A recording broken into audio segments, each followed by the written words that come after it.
এই পর্যন্ত আনুমানিক 9টি লাশ পেয়েছি, যেটা আপনার বিভিন্ন মানে আপনার যে উপরে মালামাল যেগুলো পুড়ে আপনার হয়ে গিয়েছে। বেসিক্যালি আমরা ধারণা করছি যে এটা কেমিক্যাল, যে প্রথমে একটা বিস্ফোরণ টাইপের হয়েছিল যেখান থেকে আপনার মানে বিষাক্ত গ্যাস, যেটা খুবই টক্সিক, যেটা খুবই ফ্ল্যাশ ওভার হয়ে ওই বিল্ডিং এ আসে।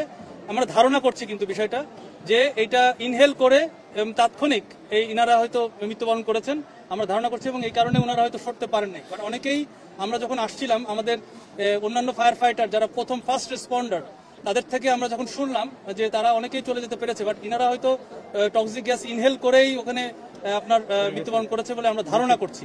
তবে এটা বিস্তারিত অবশ্যই তদন্ত করে জানা যাবে।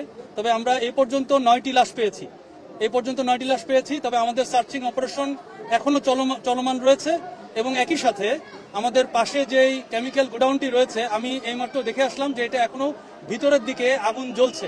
সুতরাং এটা কিন্তু আসলে রিস্কি। আমরা ওখানে কাউকে অ্যালাউ করছি না, ইভেন আমাদের ফায়ার ফাইটারদেরকেও অ্যালাউ করছি না।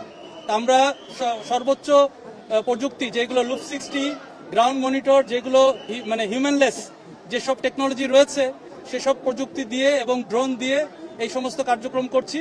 আমাদের এখনো অপসারণ মানে আপনাদের যে কেমিক্যালগুলো রয়েছে, এই কেমিক্যালগুলোর নিউট্রালাইজেশনের কাজ এখনো শেষ হয়নি। সুতরাং আপনারা আগের মতোই বলবো যে আপনারা দূরত্ব বজায় রাখবেন, নির্ধারিত ন্যূনতম 300 গজ, আপনারা ভিতরে কেউ আসার চেষ্টা করেন না। আমি জানি এখানে বিভিন্ন পদবীর কর্মকর্তা কর্মচারী রয়েছেন, আপনারা আপনাদের বিভিন্ন জায়গায় তথ্য দিচ্ছেন, বাট আপনাদেরকে অনুরোধ করছি, আপনারা তথ্য যাই দেন না কেন অবশ্যই 300 গজ দূর থেকে সমস্ত কার্যক্রম করেন, আমাদের সাথে যোগাযোগ করেন, আমরা দরকারি তথ্য দিব।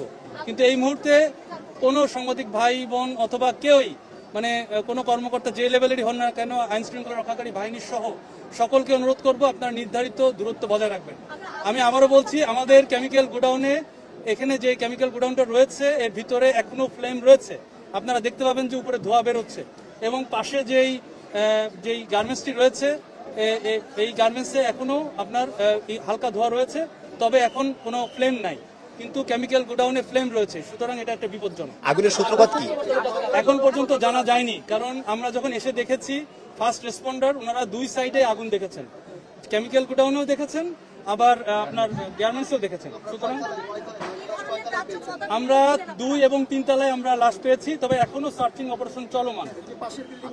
এটা গার্মেন্টস মানে কেমিক্যাল গোডাউন না, পাশেরটা। জি জি, এই মুহূর্তে আমাদের 12টা চলে আসে, 12টা ইউনিট কার্যক্রম করেছে, 8টা, 12টা এখনো কার্যক্রম শুরু করে নেই, কারণ লুপ 60 আপনারা দেখে থাকবেন হয়তো, এটা দূর থেকে এটা পজিশন নিচ্ছে। এখন পর্যন্ত আহত 1 জন এবং নিহত 9 জন। আমরা এটা প্রাথমিক একটা রিপোর্ট, এটা আমরা ডিটেল জানাবো যখন আমরা অপারেশনটি কমপ্লিট করব। সার্চিং অপারেশন এখনো চলমান রয়েছে। কেমিক্যাল ফ্যাক্টরির মালিক কখন কারোর সাথে কথা বলতে পারছে? এখানে যতটুকু জেনেছে এটা আলম কেমিক্যাল ফ্যাক্টরি সবাই বলে, বাট এখন পর্যন্ত মালিকের কোনো মোবাইল ফোন অথবা মালিকের কোনো কর্মচারী, ম্যানেজার কাউকেই পাওয়া যাচ্ছে না।